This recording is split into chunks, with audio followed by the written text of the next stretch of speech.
I always say that the quietest nights are the ones that remember us the most. They hold our footsteps, our mistakes, our secrets.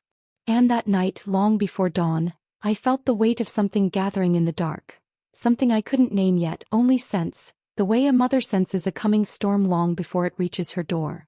My daughter had left a candle on the porch before she went to bed. A small thing really. A thin blue candle we found at a church sale last winter. She said she liked the way it flickered, like it was trying to say something. I didn't think much of it at the time. Children assign meaning to things we adults have long stopped hearing. But that night, that candle felt like a whisper I couldn't quite make out. I remember walking past the front window around midnight. I wasn't checking for anything, just passing by holding a folded quilt I'd meant to repair. But my eyes caught the faint glow outside. The wind was still, unusually still for late autumn, and the flame stood straight, almost unmoving. It looked like a tiny lighthouse in the dark, guiding nothing and no one. I nearly opened the door to blow it out. I even put my hand on the knob. But something I still can't explain what made me stop. Maybe it was the cold, or maybe the way the flame seemed to lean toward the yard as if listening. Maybe it was simply that sense mothers get, the one that comes without reason but arrives with certainty. So I left it.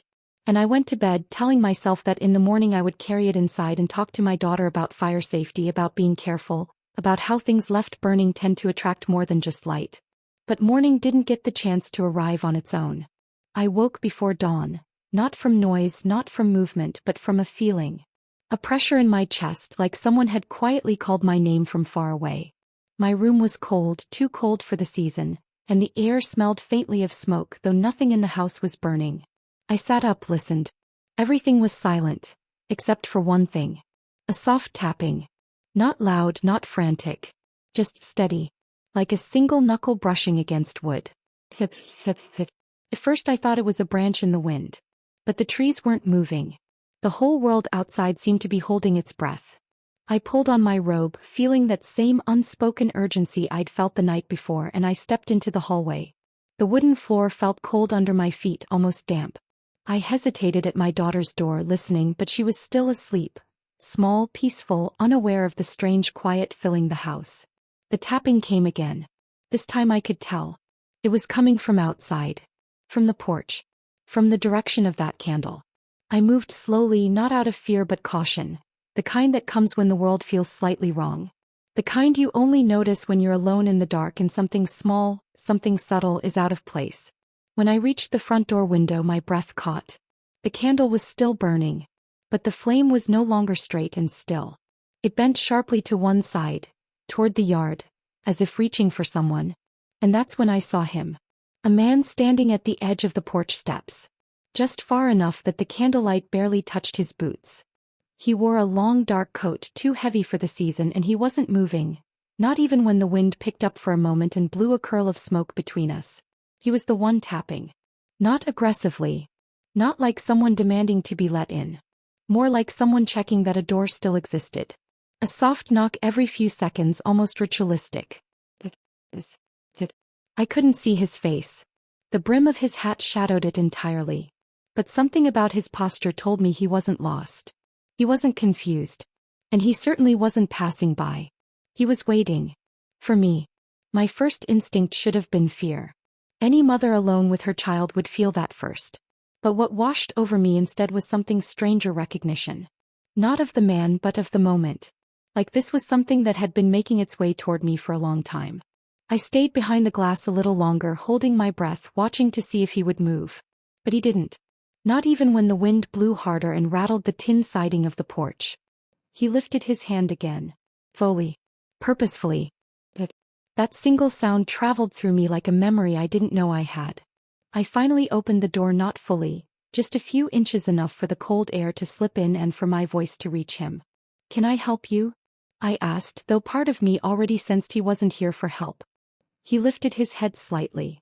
I still couldn't see his face, only the faint outline of a jaw, a cheek, and breath in the cold air. He didn't answer my question. "Dad," he said my name. Quietly. Curry. As if he'd known it for years. "Evelyn." My heart dropped into my stomach. I hadn't given my name. He hadn't asked. We'd never met, I was certain of that. "Who are you?" I whispered, tightening my grip on the door. He didn't step closer. He didn't threaten.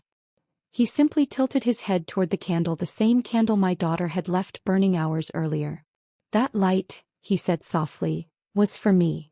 And in that moment, with dawn still hiding behind the horizon and a strange man speaking my name on my porch, I felt something shift, like a long-buried truth had finally found its way home. A truth I wasn't ready to face. But it had already begun. For a moment neither of us moved. The candle flames swayed between us, sending thin ribbons of light across the porch like it was trying to stitch the dark together. The man's coat brushed against his boots in the wind, heavy and worn, the kind of fabric that had seen too many winters and too many roads. I kept the door cracked only a few inches, just enough for my voice, not enough for his footsteps. But he didn't try to come closer. He stood at the edge of the steps as if there were an invisible line he wasn't allowed to cross. A line he honored with a patience I couldn't understand. "Why do you know my name?" My voice came out sharper than I intended. He breathed in slowly as though the answer required air. "I was told it," he said. "A long time ago." "Told by who?" He didn't answer. Instead he looked down at the candle, at the tiny flame flickering stubbornly against the cold. "That light," he paused, searching for the right words. "When I saw it tonight I thought it couldn't be real. I thought I must be mistaken." His voice softened as though he were confessing something. "But here it is. And here you are." The way he spoke made me feel like I was part of a story I didn't remember agreeing to be in. I tightened my robe around myself and glanced toward my daughter's window, dark, untouched, safe. I needed to keep it that way. "You shouldn't be here," I said, trying to summon authority, but my voice faltered. "It's too early for whatever this is." He nodded slowly, like he agreed. "I know. I came sooner than I intended." "Intended?" I echoed. "You planned this." "I've been searching." He lowered his head. "For a very long time." The porch groaned as the wind swept under it. A loose nail tapped against the wood with a slow, rhythmic click. It made the silence between us stretch even further. I studied him, the coat, the boots, the frayed edges of his sleeves. He looked tired in a way that went deeper than lack of sleep. Not dangerous, but worn. Weathered. Like a traveler who'd followed too many wrong directions on a journey he didn't choose. "Why come here?" I asked. "If you needed help you could have gone to anyone. But you came to my house. You said my name." He shifted slightly, a small motion barely noticeable. "I wasn't looking for anyone else." That sentence rooted itself in my stomach.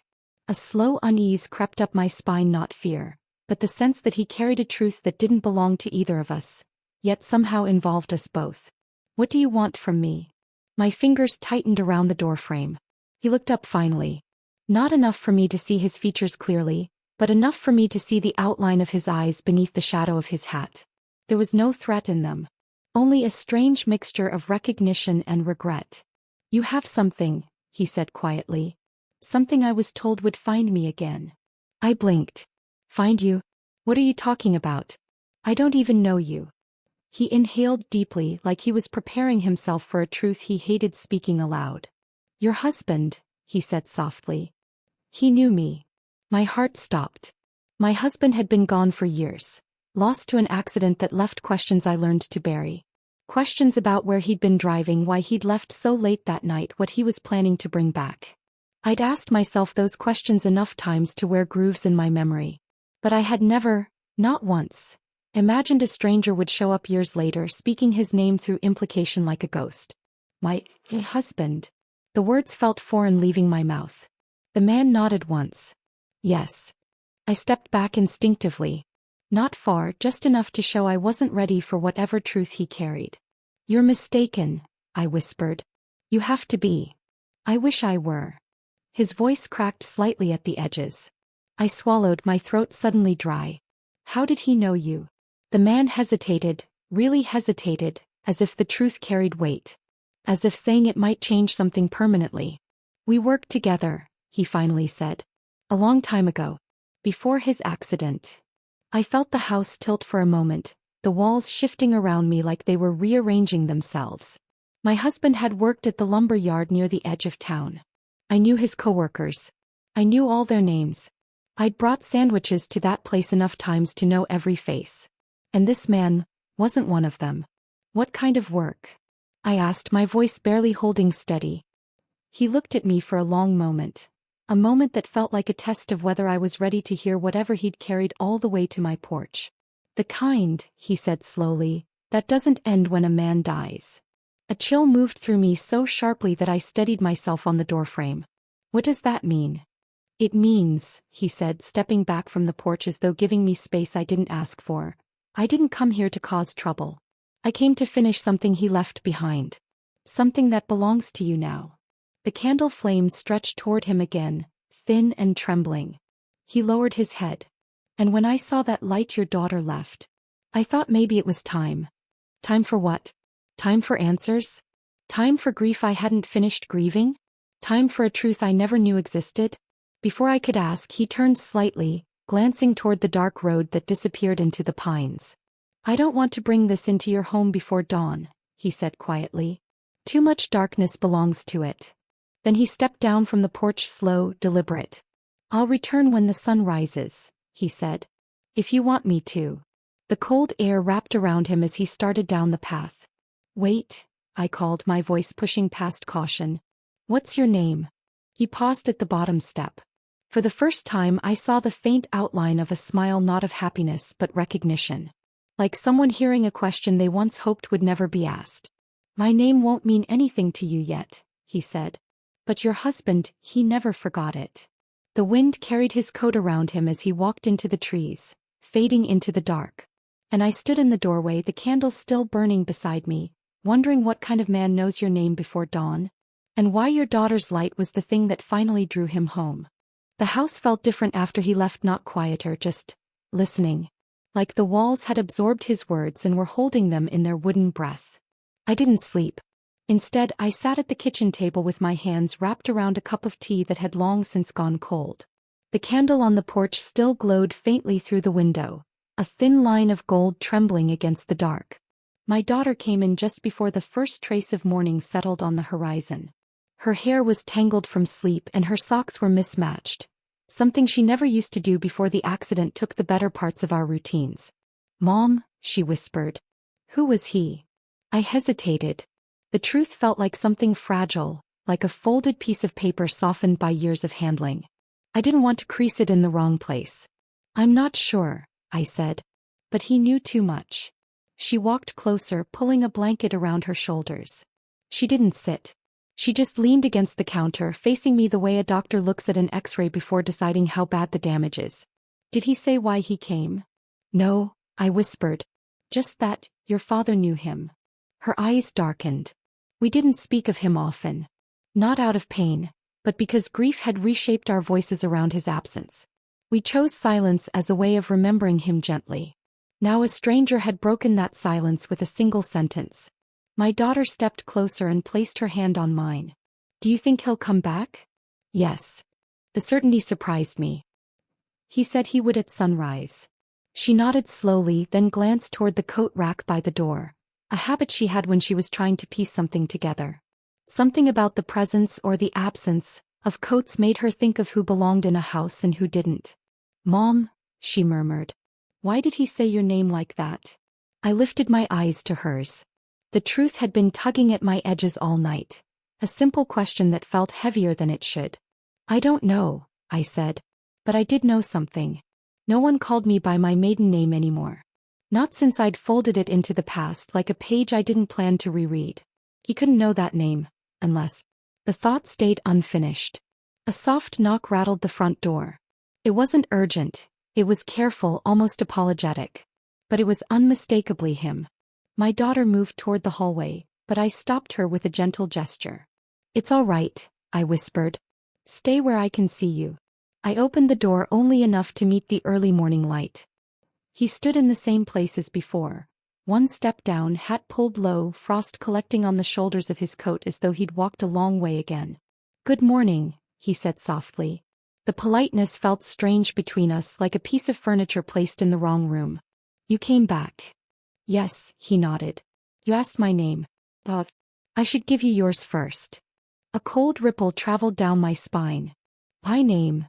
I repeated. He reached into his coat pocket slowly, not threateningly, but with the hesitation of a man retrieving something precious. He unfolded a small scrap of paper, its edges weathered and softened by time. When he held it out, the morning light slid across it, revealing letters written in familiar, looping handwriting. My handwriting. From decades ago. Except I had no memory of writing it. The name on the page, the one he said belonged to me, was my maiden name. My old identity, buried under marriage and motherhood and all the years in between. How did you get this? I whispered. He didn't answer right away. Instead he looked up, meeting my eyes for the first time without the shadow of his hat. I knew you, he said, voice steady. Before you knew yourself. Before you took your husband's name. Before you left this town for a while. Before the silence that followed. I felt the kitchen floor under my bare feet even though I was still on the porch. It felt like the same sensation as fainting. The body trying to understand something the mind cannot accept. That's impossible, I breathed. No, he said gently. Just forgotten. My daughter stepped into the light behind me, her presence grounding me. He saw her. And for the briefest second something in his face softened, not recognition but relief. You look like her, he murmured almost to himself. My daughter stiffened. Like who? She asked. He turned back to me before answering. Your mother. The world seemed to stop just long enough for the snow on the pines to shift in the wind. My mother. I whispered. You knew her. He nodded once. Better than most. Long before she disappeared. The word disappeared cracked through the air like a thin sheet of ice breaking underfoot. My mother had never disappeared. Not officially. Not publicly. She simply went quiet one winter, keeping to herself, staying in her sewing room longer than usual. And then one day she left. No explanation. No note. Only the steady hum of unanswered questions. No one called it disappearance, but I felt the hollow shape of it every year afterward. What do you mean? I asked, gripping the edge of the door until my knuckles whitened. He exhaled carefully as though releasing something he'd carried too long. She left more behind than she meant to, he said. But she trusted someone would find it when the time was right. He looked at the candle on the porch, still burning, stubborn as ever. And when I saw this, he whispered, I knew the time had come. My heartbeat echoed in my ears. What did she leave behind? I asked. His eyes flicked to my daughter, then back to me, gauging whether we were strong enough to hear the answer. Questions, he said softly. And a warning.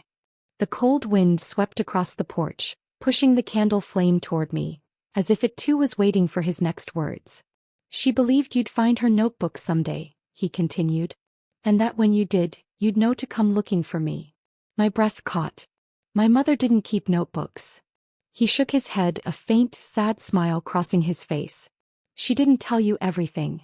My daughter leaned into me, her hand curling around my arm. Why? She whispered. Why would she hide things from Mom? He looked at her with a kind of worn tenderness. To protect her, he said simply. To protect both of you. He stepped back from the porch, his boots sinking softly into the frost. Go to your attic, he said. There's a box you haven't opened. I slid through my chest. I don't have a box. Yes, he replied softly. You do. His voice lowered, almost a confession. She told me you'd keep it even if you didn't know why. She said you'd feel it before you ever opened it. He lifted the scrap of paper between two fingers. And she said you'd remember your old name when the time came. The candle flame shivered. The man in the coat held my mother's truth in his eyes. A truth I had spent a lifetime unknowingly avoiding. I can't do this without you, he whispered. Not anymore. He stepped back, waiting. Waiting for me to choose whether to let the past stay buried. Or to follow the name I had once left behind. The attic stairs creaked under my weight, each step sounding louder than it should in the thick morning quiet. Dust floated in the shafts of pale sunlight that leaked through the small window near the peak, and I could see tiny motes dancing like memories too stubborn to settle. I hadn't been up here in years, not since my mother passed and left the house layered in silence. The smell of old cedar and mothballs wrapped around me like a cloak. My daughter followed behind, carrying the candle we'd rescued from the porch, though I didn't ask why. She simply held it as if it belonged to her, or maybe because she felt it belonged to someone else who had waited too long. The box sat where I left it, on a high shelf, dust-coated, small enough to lift but heavy with promise. I had never opened it. Not once. I had told myself it was respect, that opening it would be like peeling back a layer of grief I wasn't ready to face. But now, with the man who knew my mother waiting outside, the box felt like the key to a door I didn't even know existed. I ran a finger across the top, brushing away decades of dust. The wood was cold and dry under my skin. I could feel the faint ridges of carvings my mother had made, initials, maybe, or something she always meant to keep private. My daughter leaned closer, her eyes reflecting the faint glow of the candle, curious and unafraid. I lifted the lid. Inside, letters waited. Hundreds of them, or at least it felt that way. Neat stacks tied with ribbon, yellowed and trembling as though afraid of being read. My mother's handwriting sprawled across each page, delicate and deliberate, the ink faded in places but stubbornly legible. Some letters were addressed to a man named Sear, a name I didn't recognize. Others were unsigned, just sentences spilling across the paper like streams trying to find a river. I pulled out the top letter carefully. The edges felt brittle. My breath caught as I read the first line. I hope one day you will understand why I had to leave things unsaid. The words were familiar in tone, like my mother herself was whispering across the years, asking for forgiveness I hadn't known to give. I felt a shadow move at the doorframe. My daughter's hand pressed against mine. "Mom," she said softly. "Why would she hide these?" I didn't answer. I couldn't. The question felt too loud in the attic, as though the walls themselves would shudder if I spoke. A tap at the front door startled me. The man in the coat, Callan, as he had finally introduced himself, waited, his presence patient and unhurried. I hadn't realized how much I had imagined his return, how much I had needed it. I lifted the letters, hesitating. Callan had told me before that the candle was a sign, but I hadn't understood its meaning. Now, holding these letters, I felt the flame's purpose, the quiet insistence that someone who knew would find this box eventually. I read aloud one piece, my voice trembling. I write to you even though I know these words may never reach your hands. Trust must be earned, and some truths are too dangerous to speak in their own time. My daughter's brow furrowed. Dangerous? What could she mean? I swallowed hard.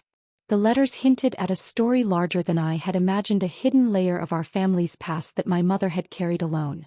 The thought of her writing to a man I didn't know, while my father never spoke of him, made my chest tighten. Callan appeared in the doorway silently, dust and frost clinging to his coat. His eyes fell on the letters. When he saw the top one, his face softened, a mixture of recognition and sorrow. "She wrote to him," he said quietly. "She had to. And she hid them from all of us. Even from you." I looked at him, trying to understand. Why? Why hide these? He shook his head. Because the world isn't ready for what she knew. And some secrets are meant to protect, not to punish.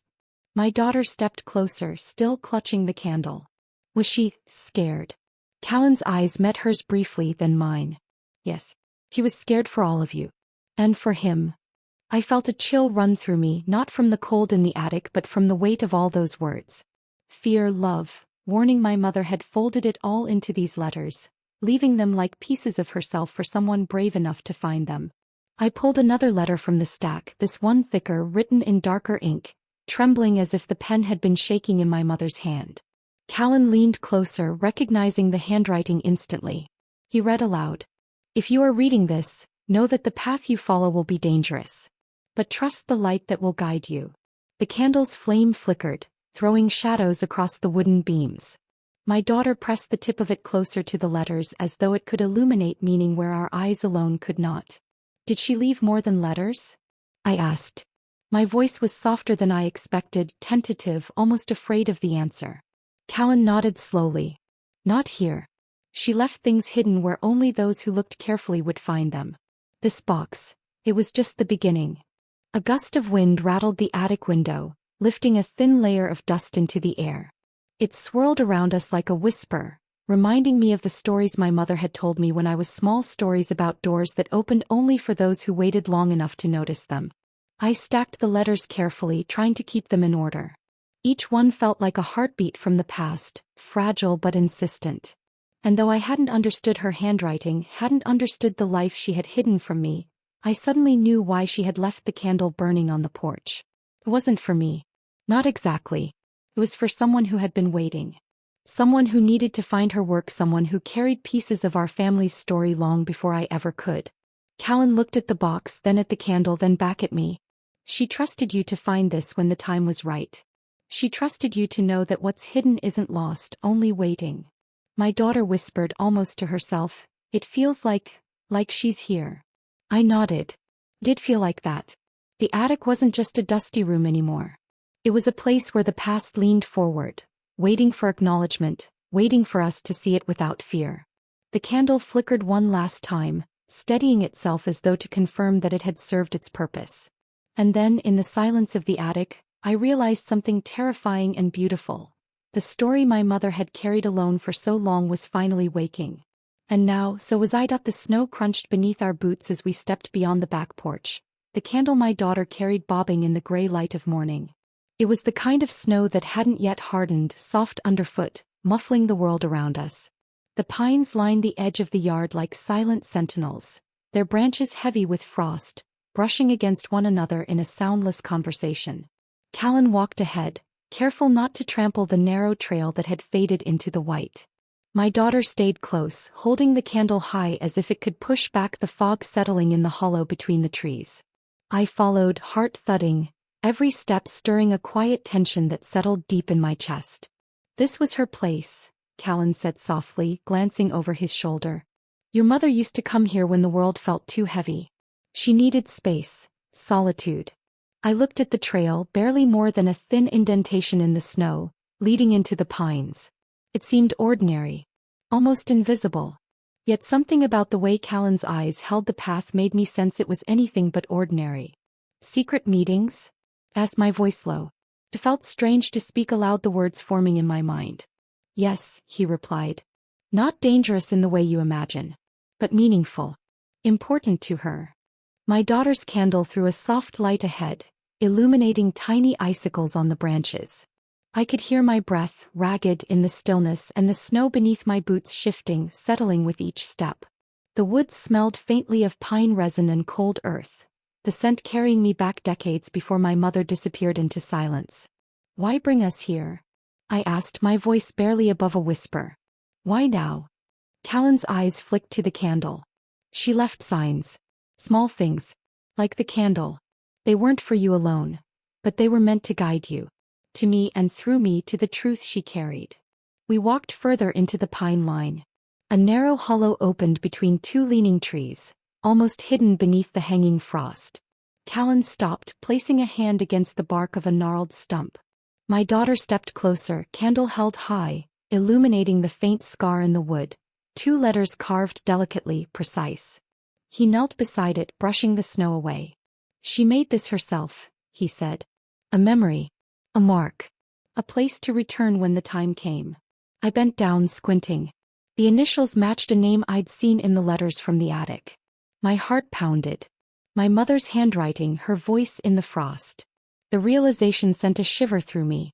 How many places had she hidden traces of herself before the accident, before the years that had turned memory into something brittle?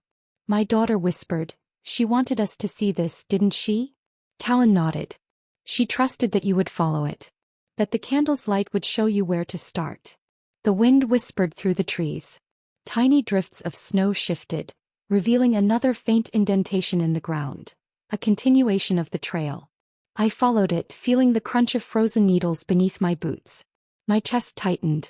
Each step was heavier than the last, laden with unspoken questions. Who had she met here? What had she left behind? And why now, after all these years, was it coming back to me? Callan pointed to a hollow between 2 pines ahead. "She spent hours here sometimes. Writing. Thinking. Waiting. Not for me, but for someone she hoped would understand." I felt my daughter's small hand squeeze mine. She didn't ask any questions. She simply walked beside me, the candle held steady, guiding us deeper into the forest. We came upon an old stump, its surface scarred with years of weather, and he traced the marks gently. "Do you see these?" he asked. "Each one tells a story. A name. A date. A memory she wanted preserved." My eyes followed his fingers. Each groove seemed deliberate, almost ritualistic. The initials from the letters matched the carvings. My mother had left breadcrumbs, in snow, in wood, in candlelight, for someone she trusted. And now, somehow those breadcrumbs had led us here. Why? I asked. Why hide so much? Callan shook his head slowly. Protection. Love. The past. Sometimes it's safer hidden until the right people can handle it.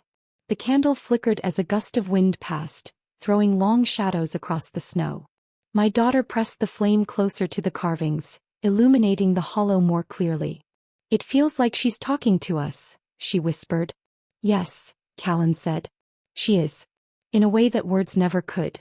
She left pieces of herself in these markers, waiting for someone to understand her story fully. We lingered there for a long moment, the snow drifting softly around us, the trees silent but watchful. Every sound, the rustle of needles, the faint tap of melting ice, felt amplified, charged with anticipation. Finally, Callan rose, brushing snow from his coat. He motioned toward the continuation of the path. There's more, he said. Not far. She kept things she couldn't carry in letters, in carvings, or in memory. You'll see them soon. I felt a cold awareness settle over me. Each step forward was both terrifying and necessary. The past had been waiting quietly, holding its breath, and now it was stepping into our world again, carried by candlelight and frost, and by a man I didn't fully understand. My daughter adjusted the candle, and the flame stretched upward like it had been waiting for this moment too. I felt a strange clarity in the cold morning, a realization that the trail my mother had created wasn't just a path through the pines. It was a path to her, to understanding, and perhaps to the answers we had been avoiding for years. And though the snow was deep and the trail faint, I knew we would follow it. All of us. The candle, my daughter, Callan, and me, drawn together by something neither time nor silence could erase. The pines stood tall around us, their branches heavy with frost, and I realized the weight of their watchfulness wasn't threatening. It was patient. Waiting. Expectant. And as the trail wound deeper into the forest, the candle's light trembling in the cold, I understood for the first time that my mother had never really left. She had just been waiting for us to find her. The hollow between the pines grew darker as the morning mist pressed against the trees. Snow clung to every branch, glittering faintly in the pale light, and the candle my daughter carried cast a trembling golden glow over the path. Each step we took seemed to sink deeper into memory, as if the forest itself remembered my mother's footsteps, waiting for us to follow. Callan stopped at the base of a gnarled stump. He knelt, brushing the snow away with gloved hands, revealing something small and metallic. A latch, rusted and cold, barely visible beneath the frost. My daughter leaned closer, her breath fogging the air, and her small fingers itched to touch it. I hear something, she whispered, voice tentative, almost reverent. A song, like a lullaby. I froze. The forest held its breath with us. I strained to listen, but all I heard was the faint crunch of snow under our boots and the whisper of wind through the pines. Yet there it was again, soft, lilting, distant but unmistakable. A melody I knew but couldn't place. A lullaby my mother had hummed when I was small, long before her silence began. Callan didn't speak. He simply nodded, his fingers lingering on the latch. There was a reverence in the way he touched it, as though it held more than metal, as though it held memory, trust, and warning all at once. Open it, he said softly. I hesitated. The weight of the moment pressed on my chest, making each breath shallow. But my daughter's hand on mine urged me forward. With a trembling motion, I lifted the latch and opened the compartment. Inside lay a small rusted tin box, its surface pitted with age. The candlelight glinted off the metal, throwing fractured beams across the snow. My fingers hovered over it, hesitant to disturb whatever had been waiting for decades beneath the frost. Callan's voice broke the silence. This is where she kept her map. A map. I whispered. The word sounded absurd in the quiet of the woods, yet the presence of the tin box made it feel real. Yes, he said, leaning closer. Marked with dates, places, events that mattered. All the time she disappeared, all the nights she spent hiding or observing. She never intended for anyone else to see this. But she trusted someone would eventually follow her path. I opened the box carefully. Inside lay folded papers, their edges stiff with cold and age. When I unfolded the first, the crisp, faded lines of ink revealed a map marked with circles and dates. My hands trembled as I traced them, noting that the earliest circle corresponded to the winter my mother vanished for 3 days without explanation. A shiver ran through me. Memories I had long buried surfaced like frost on glass. Her sudden disappearances, the empty silence she left behind, the tension in the house that no one could name. And now finally the map gave a shape to the fear I had carried unnamed for so many years. Callan paused, brushing snow from the edge of the box. She was searching for something. Something hidden. Something important. My daughter pressed the candle closer, illuminating the ink and the tiny, precise markings my mother had drawn. The dates and circles seemed random at first, but the more I looked, the more a pattern emerged. A trail like footsteps through winter, leading somewhere I didn't yet understand. What was she searching for? I asked, voice barely audible.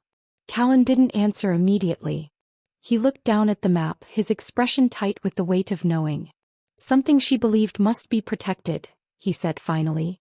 From the wrong people, from danger, and maybe even from herself. I held the map in my hands, feeling the paper crinkle beneath my fingers. Each mark seemed alive, carrying intention, memory, and warning. The wind sighed through the pines, and I imagined my mother's presence leaning over my shoulder, guiding, whispering, keeping watch even now. My daughter spoke softly, almost to herself.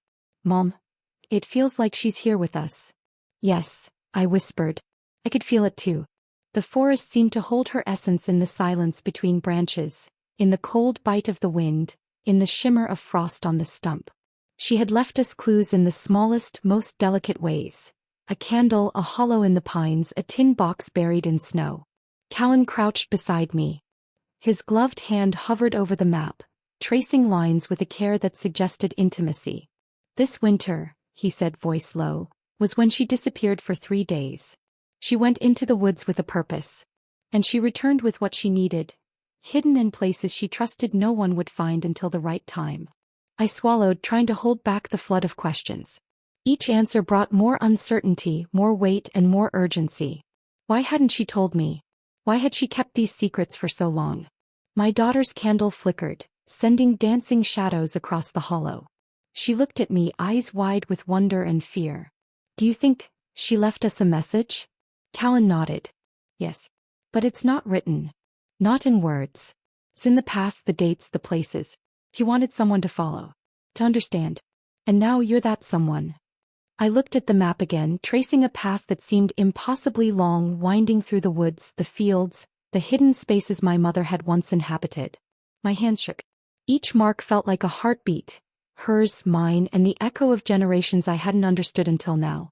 The wind stirred again, and for a moment the snow fell lightly, dusting the map in white. I held the candle over it, brushing the flakes away, feeling the warmth of the flame and the cold of the winter mix on my skin. I think she wanted us to know, my daughter whispered. To come here. To find it. To be ready. Yes, I said. My voice was quiet but steady. She wanted us to be ready. Callan leaned back, his eyes taking in the hollow, the candle, the snow, and us. The map is only the beginning, he said. What she left behind isn't just the path she took, it's the story she couldn't tell. I nodded slowly, understanding the weight of that. The map was more than paper. It was memory. Like a warning. And the hollow winter voices whispered through the trees, carrying the echo of a mother's devotion, guiding us forward through frost, shadow, and the quiet ache of the past. We lingered there a moment longer, the candlelight steady in the soft wind. Then Callan motioned for us to move. The hollow trail stretched ahead, beckoning us deeper into the pines. The snow muffled our footsteps, but I felt the map in my hands, the candle in my daughter's grasp, and the knowledge that the winter voices of the past had found us, and that we were finally ready to follow. The path through the pines ended abruptly at the edge of a frozen field, the trees thinning as though reluctant to reveal what lay beyond. In the gray light of late morning, a cabin appeared, tucked into the slope like it had grown from the earth itself. Its wood was weathered, the roof dusted with snow, and the windows dark but welcoming in a way that made my chest ache. My daughter hesitated, candle held close. Mom, is this her place? Callan nodded quietly. Yes. She spent nights here. Writing. Waiting. Thinking. The air smelled faintly of cedar and smoke, though I saw no smoke rising from the chimney. It smelled of life paused, of someone gone just long enough to leave a mark. The kind of smell that clings to memory and doesn't let go. I stepped forward, boots crunching softly over frost-hardened grass. The door was unlatched as if expecting us. I reached out, hand trembling, and pushed it open. Inside, the cabin smelled of old wood, dust, and faint cedar. The air was dry, carrying a quiet warmth as if someone had been here only hours ago. Or perhaps as if my mother's presence lingered, folded into the walls. The floorboards creaked softly beneath our weight. A cot stood near the back wall, thin and unadorned, yet with the faint impression of someone having lain there recently. Sunlight filtered through small, frost-streaked windows, casting pale patterns across the wooden floor. My daughter wandered forward slowly, eyes scanning every corner. She stopped at a small table where scraps of paper were stacked haphazardly, a pencil resting on top.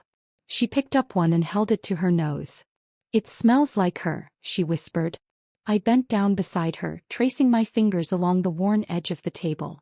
Each scratch and dent felt like a fingerprint from my mother herself, her life quietly pressed into the cabin, marking it as hers. Callan moved closer, kneeling near the cot. His gloved hand brushed over something tucked beneath the mattress. "She hid some things here," he murmured. Things she never wanted anyone else to find, but things that mattered most. I lifted the mattress slightly and found a square of fabric, frayed at the edges but soft beneath my fingers. My daughter's eyes widened. He pressed it to her cheek. "It feels like home," she whispered. I understood immediately. It was a piece of a quilt my mother had once begun, a project she never finished. The fabric smelled faintly of cedar and winter, carrying a warmth I had not expected. Somehow, even in her absence, my mother had left a fragment of herself behind. A tangible piece of home in a place I had never known existed. Callan watched silently, his expression unreadable. "She created this cabin as a place of solitude," he said finally. "But also as a place of preparation. She knew someone would eventually come looking, someone who could carry forward what she had started." The wind outside rattled the cabin's walls, making the roof creak softly. My daughter held the candle up to the window, the light trembling and casting long shadows across the floor. "She wanted us to find this, didn't she?" "Yes," Callan said, voice low. "She trusted that you would follow the trail, that you would understand without needing to be told everything. She left pieces of herself here, scattered like breadcrumbs, knowing someone would connect them eventually." I felt a lump in my throat. The realization hit me suddenly. This cabin, this hidden place, wasn't just a secret. It was my mother's story in miniature. Her fears, her hopes, her quiet courage, all preserved in the wood, the fabric, the faint scent of cedar and paper. I wandered to the cot again, running my hand along its worn frame. A faint indentation remained where my mother had rested her hands, pressed them into the wood as though imprinting a memory for whoever came after. I could almost see her there, hunched over paper, her pencil scratching quietly in the silence. Callan cleared his throat. "Look beneath the floorboards," he said. I hesitated. Floorboards hidden beneath age and dust. Fear prickled at the edges of my mind. What else had she left behind? What truths had my mother carried here that she could never tell aloud? Together we lifted a loose plank near the cot. Dust rose like a tiny cloud, particles dancing in the sunlight. Beneath it lay dozens of letters, carefully stacked, bound with ribbon and waiting as though they had been expecting me. Each one was addressed to my daughter. Letters my mother had written, never delivered, never spoken aloud, and yet filled with the weight of warning, love, and fear. My daughter gasped softly. She clutched my arm. "Mom, she wrote to me?" "Yes," I whispered, my throat tight. "She wrote to you." Callan knelt beside the letters, running his gloved fingers over the stacks. "These were meant to be found when the time was right," he said. "Not just letters, instructions, memories, and warnings. She knew someone would need them to understand the truth." I opened one carefully. My mother's handwriting was delicate, trembling slightly. The words spoke of fear, of vigilance, of someone who must never find her, and by extension never find me. My heart pounded. Each line of ink carried intention and gravity, a map of love intertwined with danger. "Why didn't she give them to me?" my daughter asked, voice small. "She protected us," Callan said simply. "She knew the truth could be dangerous. She had to hide it until the right people were ready." I folded the letter carefully, pressing it to my chest. The warmth of the paper seeped through my coat, carrying a faint scent of cedar, snow, and memory. I realized then that the cabin was more than a house. It was a promise. A space where the past could speak softly, without shouting, without drama, yet loudly enough for those who cared to listen. The candle flickered. My daughter held it higher. She wanted someone to find us, she whispered. Yes, I said. And for the first time in years, I felt the absence in the house lift slightly, replaced by anticipation, by connection. My mother had left us pieces of herself, and through the cabin, the letters, the quilt, and the maps, she had made sure we would find them, and understand them, when the time was right. Outside, the snow continued to fall lightly, covering our footprints as if giving us privacy, allowing us to feel her presence without interruption. I pressed the quilt fragment to my cheek, inhaling its faint scent, and looked at Callan and my daughter. We were standing in a place that no one else knew existed. A place my mother had built for us to discover. A place that finally made the past feel alive, ready to speak through whispers, through frost, through candlelight. And in that quiet I realized we were ready to listen. The cabin felt alive in its silence. Dust swirled in the weak sunlight filtering through frost-streaked windows, and each step we took on the wooden floor echoed softly, as though the room itself remembered our mother. I felt the weight of the hidden years pressing around us, tangible and patient, waiting for acknowledgement. Callan crouched beside the cot again, pointing to a section of floorboards that had lifted slightly with age. Here, he said, voice low, reverent. Beneath this board she left what mattered most. My daughter's hand trembled slightly as she adjusted the candle, letting its golden glow spill over the hidden gap. I knelt beside her, tracing the edges of the plank. The wood was warped, weak with decades, yet it held a quiet promise, a secret preserved for the right moment. I lifted the board slowly. The air released a faint scent of cedar and old paper, as if decades of waiting had settled into the grain. Beneath the floorboards lay dozens of letters, bound carefully in thin ribbons, their edges frayed and yellowed. Each one was addressed to my daughter, written in my mother's delicate, deliberate handwriting. My chest tightened. I had seen letters before, in the attic, in the unopened box, but these were different. They weren't just messages. They were confessions, instructions, and warnings, folded into a fragile tapestry of memory and love. Callan reached out to touch them, his eyes flicking over the top letter. She wrote these for you, he said quietly. Not for anyone else. Not for me, not for your father. For you. And she never intended them to be read until you were ready. I unfolded the top letter with care. The words trembled across the paper, soft but heavy. If you are reading this, it means the world has shifted in ways I cannot protect you from entirely. Listen carefully. Trust those I trusted. Guard your heart and guard the truth. My daughter leaned closer, her eyes wide. Mom, what truth? I didn't answer immediately.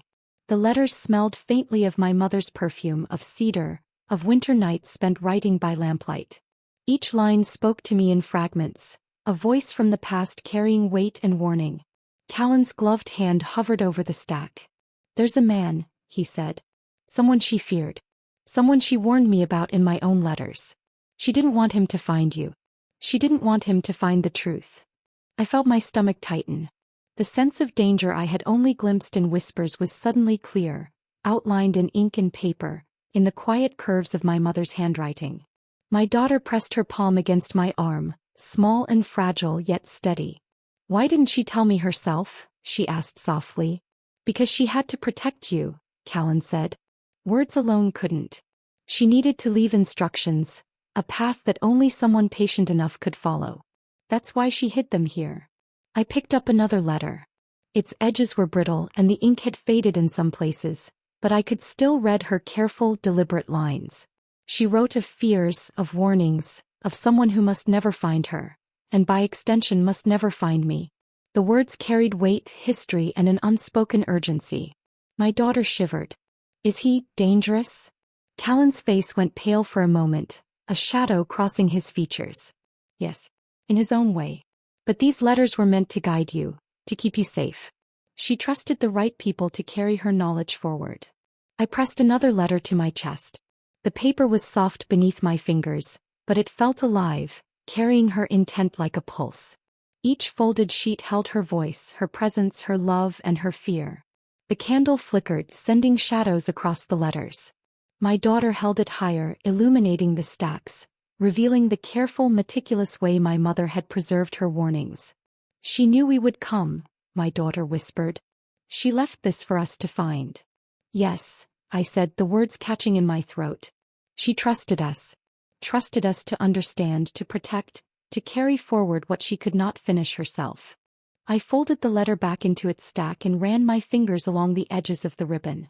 The sound of snow brushing against the cabin outside was soft but insistent, a reminder that the world continued beyond these walls, yet the past had carved out a space here, preserved in secrecy, waiting for us to arrive. Callan glanced at the letters, then at the candle, then back at me. "She taught me a code," he said quietly. "The letters, the candle, the hidden paths, all part of a system. If the right people followed it, they would know what to do.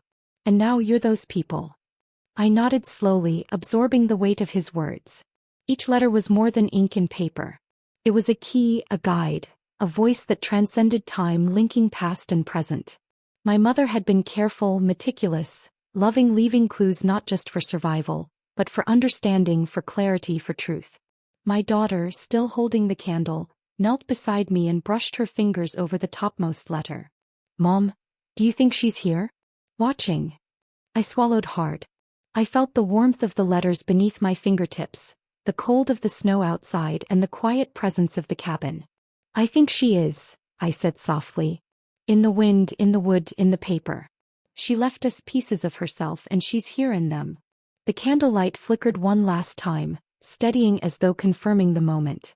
Outside, the snow whispered against the walls, carrying our footsteps across the frozen field. I stacked the letters gently, pressing them close to my heart. Each one held a fragment of a story my mother had never spoken aloud, a secret she had protected with love, with fear, with patience. And now, finally, it was ours to hold, to understand, and to follow. Callan's eyes met mine. "This is just the beginning," he said. "What she left isn't fully revealed yet. But you've taken the first step." My daughter pressed the candle closer, its golden light illuminating the stacks of letters, the cot, the cabin, and us.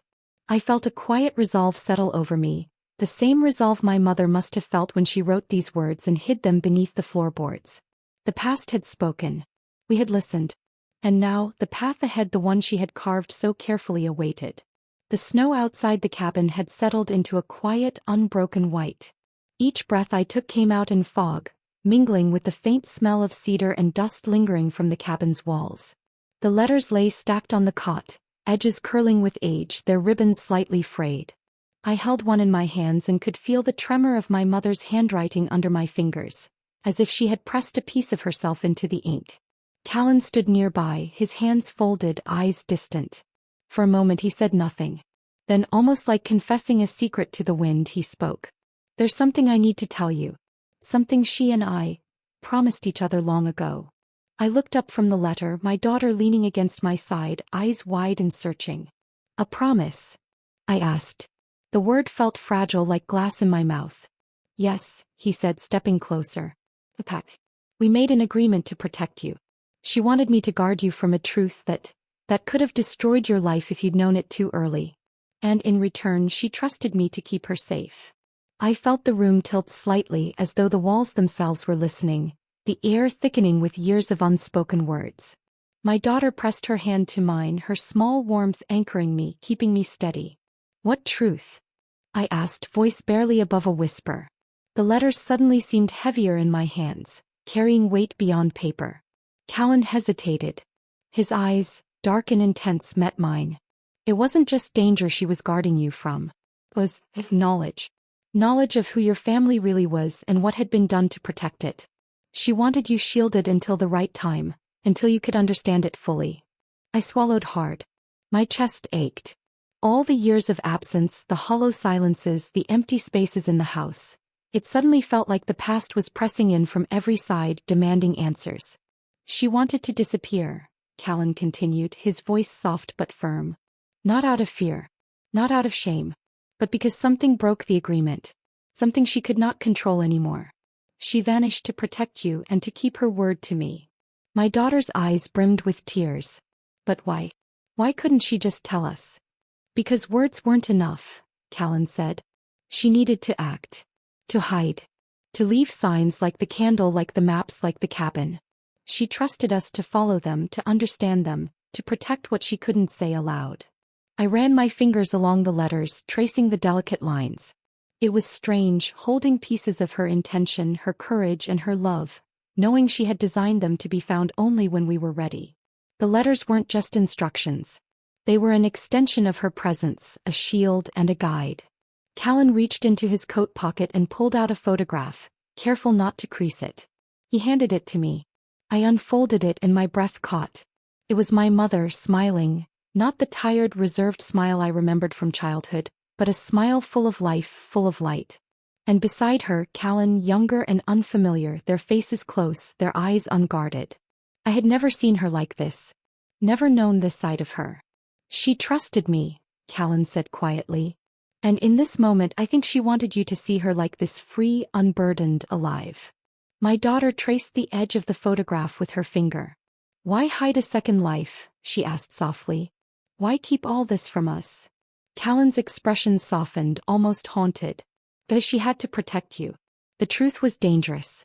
And she couldn't risk you carrying that burden before you were ready.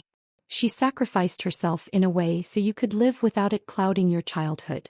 I folded the photograph carefully and pressed it to my chest, feeling the pulse of memory, the echo of her laughter, the faint warmth that had lingered in her smile. Every hidden act, every secret she left behind suddenly made sense. Her absence wasn't abandonment, it was protection. And now? I asked, voice trembling. Why now? Why did she let us find it all? Callan's eyes met mine with a quiet intensity. Because the time is right. The pieces are in place. The candle lit, the cabin found, the letters uncovered. She knew you were ready. And now it's our turn to carry her trust forward, to face the truth together. I looked at my daughter, her small face illuminated by the flickering candle.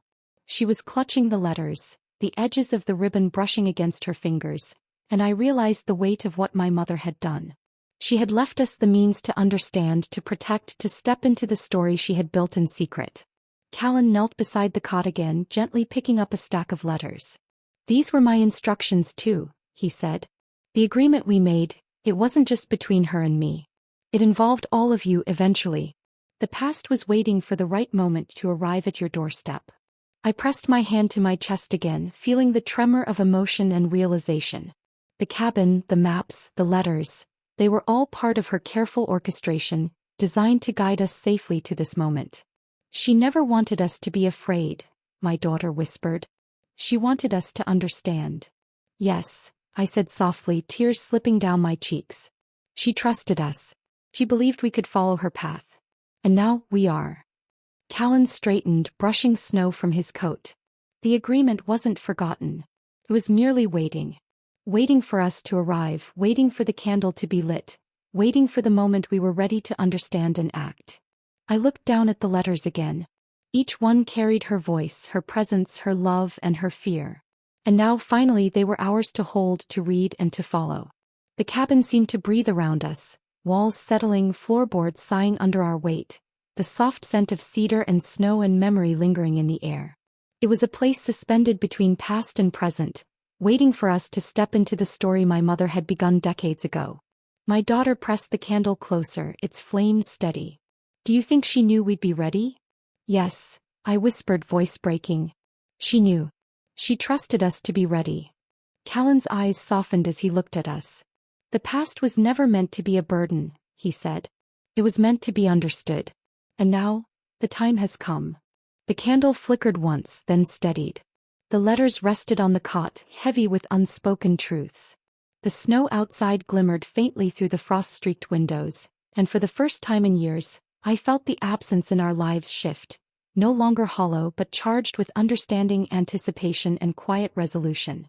The forgotten agreement had been found, the promise kept, and the path forward, illuminated by letters, memories, and a mother's careful planning, waited for us to continue. The fields stretched before us, silvered with frost, the last hints of night clinging to the horizon. The snow lay thin here, brushed aside by the shallow wind that carried the scent of pine and earth. Dawn was not yet fully awake and the world felt suspended, holding its breath with us. My daughter's candle flickered softly in the cold, the small flame fragile against the pale morning light. Callan moved ahead slowly, boots crunching lightly on frozen grass. She wanted this place to be seen at sunrise, he said quietly.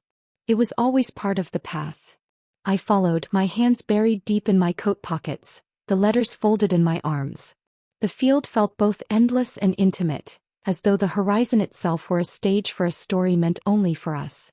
My daughter's small hand found mine, warm against the cold, anchoring me as we walked.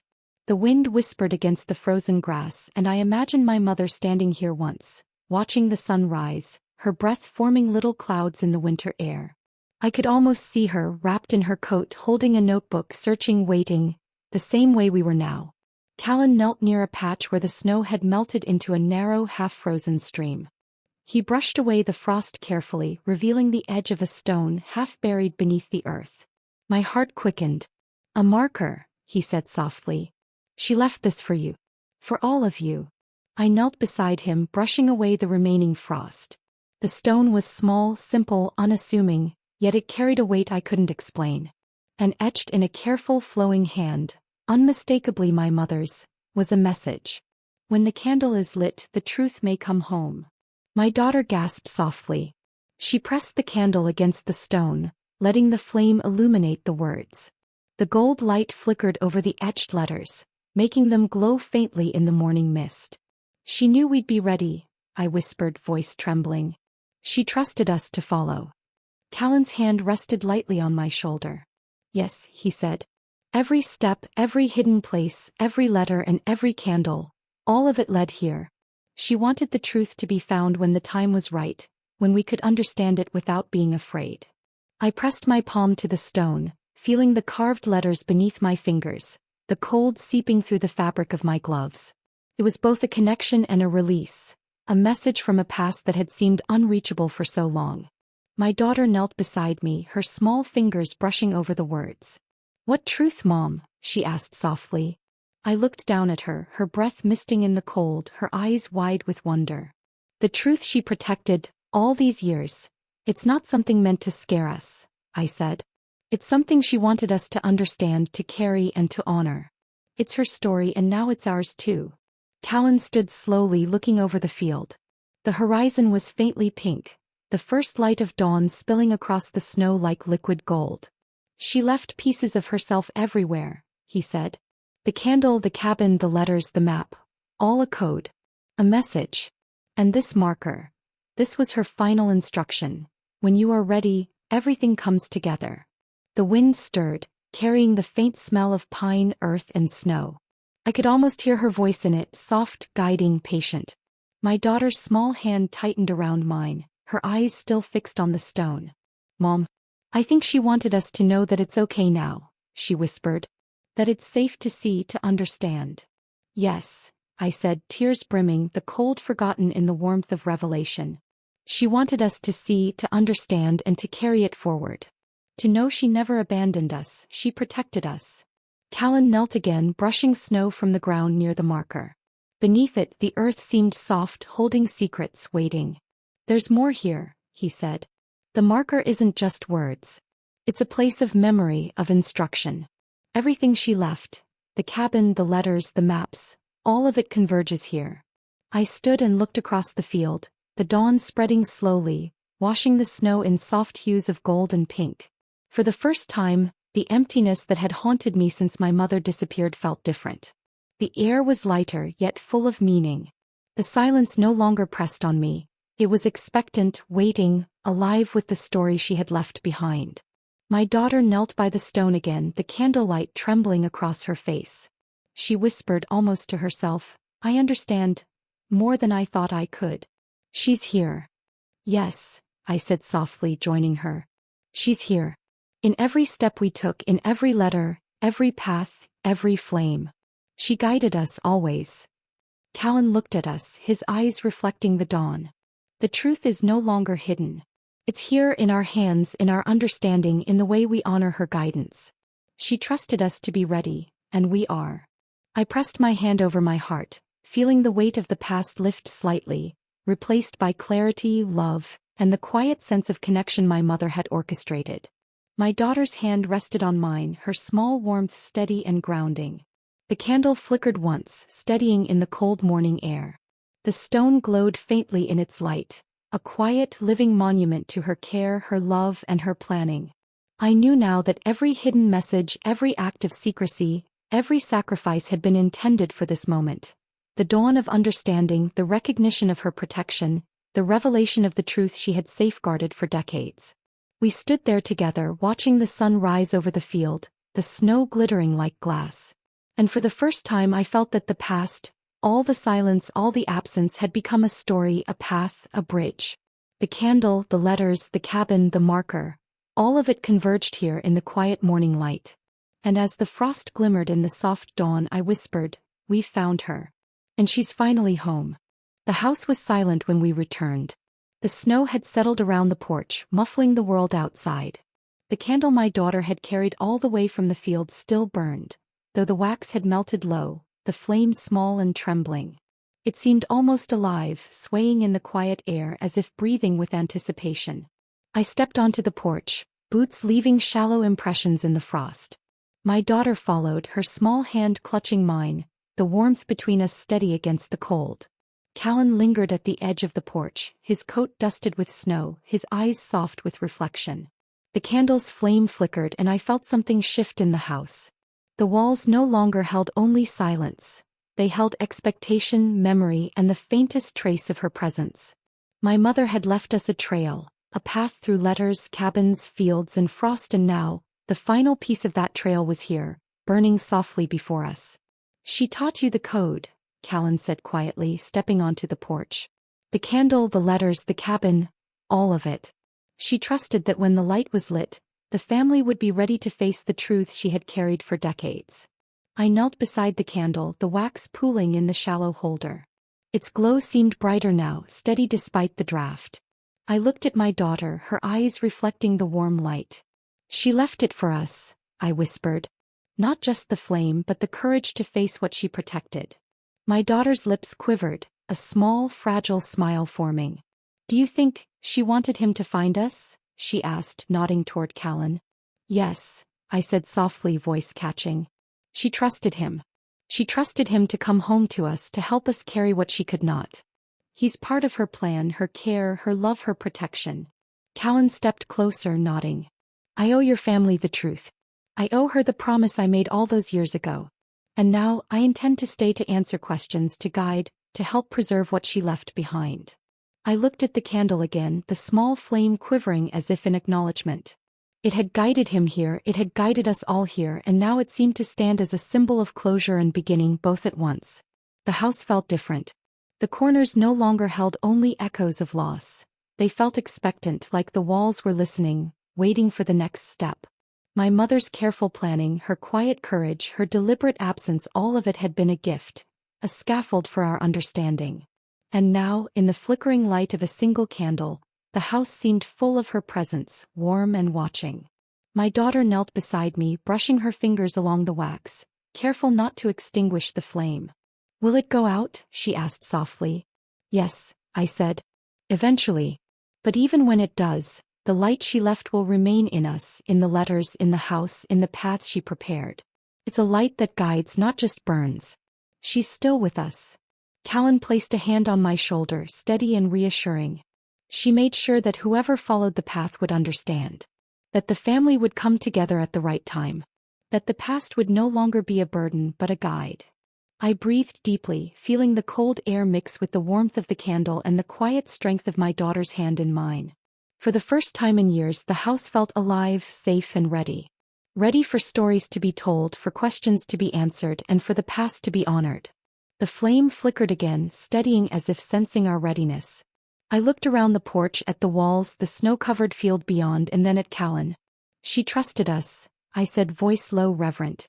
"She trusted us to come home to her light." My daughter rested her head against my shoulder, the candle's warmth spilling over her small hands. "Do you think she knew we'd understand?" she whispered. "Yes," I replied softly. "She always knew. She left the trail so we could find it, so we could understand her and each other." Callan nodded, glancing toward the edge of the porch. The candle isn't just a flame, he said quietly. It's a signal. A promise. A bridge between what was hidden and what is now revealed. She left it to guide us and now we follow together. I reached out and adjusted the candle slightly, the flicker steadying in my hand. It was more than a flame. It was a memory, a promise, a quiet piece of her that remained with us. And for the first time, I felt a fullness in the house, as though the empty corners and silent rooms were now filled with presence, care, and the quiet assurance of truth finally returned. My daughter's eyes met mine, and I saw understanding, gratitude, and a delicate joy that had been absent for far too long. "Will he stay?" she asked softly, glancing at Callan. "Yes," I said, looking at him. "He owes her and us that much. He'll stay. And together we'll continue what she began." The candle flickered one last time before the light steadied completely.